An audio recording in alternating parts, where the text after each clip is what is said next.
Hello everyone, मेरा नाम है धवासिस पोड। मैं केवी नंबर 1 बलांगीर से हूँ और मैं कक्षा 12वीं से हूँ।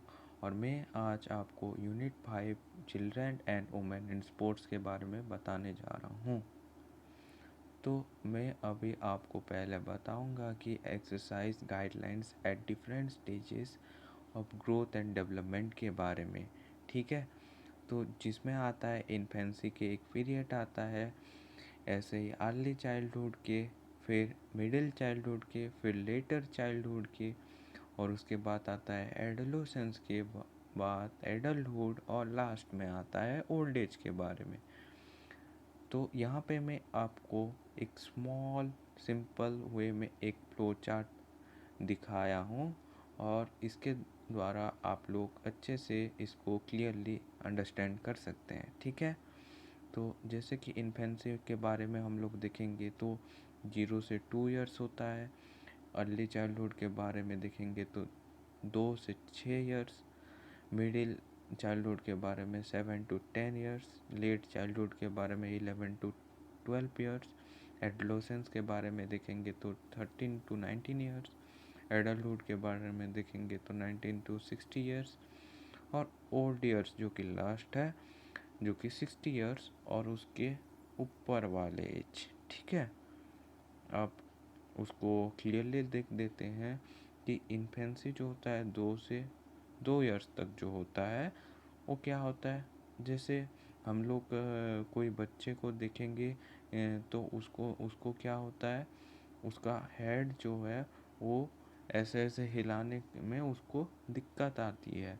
तो उसको क्रॉलिंग करने में, थ्रोइंग बॉल करने में, कुछ ऐसे में उसको प्रॉब्लम आती है। तो उसके दौरान क्या होता है, हम लोगों उसको मोटर डेवलपमेंट, मोटर एक्टिविटीज़ करा के उसका कुछ मोटर डेवलपमेंट करवा सकते हैं। ठीक है, तो यहाँ पे लिखा गया है कि exercise to develop head control, sitting and crawling, gross motor activities should be promoted. Okay, उसके बाद आता है exercise for moving arms, legs, reaching to object, exercise like throwing, catching and kicking a ball. फिर आता है early childhood period जो कि होता है 2 से 6 साल तक, यानी 2 to 6 इयर्स तक। ठीक है, जिसमें क्या होता है, exercise to develop competence in movement skills, emphasis on participation not on competition, activities related to fine motor skills। उसके बाद आता है कि उसमें पॉइंट्स क्या आता है कि minimum 1 hour regular medium exercise करना चाहिए उनको।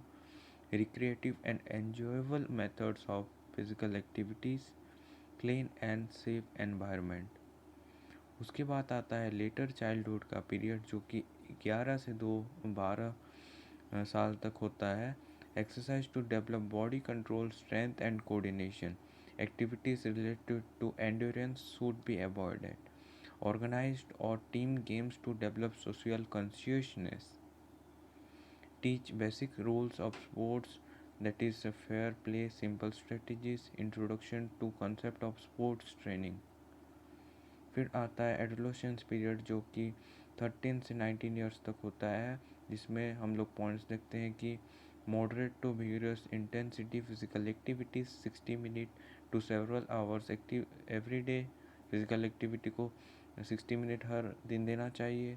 Muscle strengthening exercise at least 3 times a week, bone strengthening exercise and resistance exercise by weight training, running, swimming etcetera for stamina building. ठीक है, फिर एडल्टहुड के बारे में देखते हैं जो कि 19 to 60 इयर्स तक होता है। इसमें क्या होता है, moderate intensity physical everyday, physical activity जो है एवरीडे करना चाहिए। ठीक है, muscle strengthening exercise at least 2 times a week, bone strengthening exercise and resistance exercise, running, swimming exercise ये सब करना चाहिए स्टेमिना बिल्डिंग के लिए। ठीक है, फिर आता है ओल्ड एज के पीरियड जो कि 60 इयर्स के लिए है और उसके एबव के लिए है। ठीक है, उससे ज़्यादा जिसमें क्या करना चाहिए, at least 5 days of moderate intensity activities such as walking, light jump, etc. It should be done for above 45 to 60 minutes. This action should be done over a period of 10 to 10 minutes.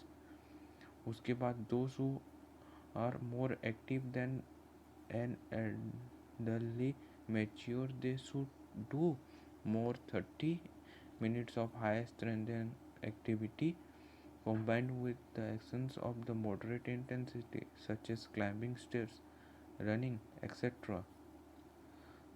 तो ये था about the topic exercise guidelines at different stages of growth and development के बारे में। ठीक है, तो I hope आपको ये टॉपिक समझ में आया।